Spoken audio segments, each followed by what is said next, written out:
আপনি সেদিন কেন মরতে গিয়েছিলেন? কি হয়েছিল? কিছু আর বাকি নেই স্যার। একদিকে দাদা, একদিকে নিজের চাপ। নয় চাকরি করো, না হয় বিয়ে করো, নাহলে বাড়ি ছেড়ে দাও। আমি ফেড আপ হয়ে গেছি স্যার, পারছি না। ব্যাস, এই অল্পতেই হয়ে গেল? আপনি কি এটা মনে করেন যে এগুলোর বিকল্প পথ মৃত্যু? আমি এই জন্যই বলেছি যে গাঁজা খাওয়াটা কমা, গাঁজা খাওয়াটা কমা। দেখেছিস তো কিরকম ভুলভাল বকছিস। সবকিছু গাঁজার দোষ হয়ে গেল না? আরে আমি সত্যি কথা বলছি, আমি আর কি মারছি না। আমি মানলাম যে তুই সত্যি কথা বলছিস, কিন্তু প্লিজ নেশা খাওয়াটা এবার একটু থামা। এটা কোনো জীবন। ভালোবাসুন, ঈর্ষাকে নয়।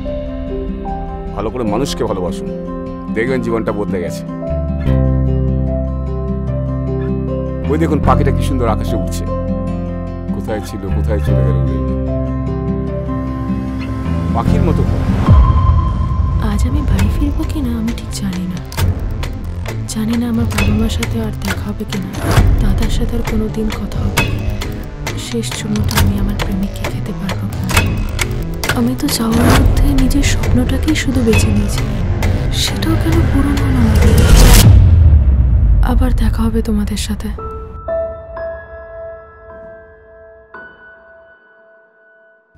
আপনি কে? আমার নাম ভাগ্য।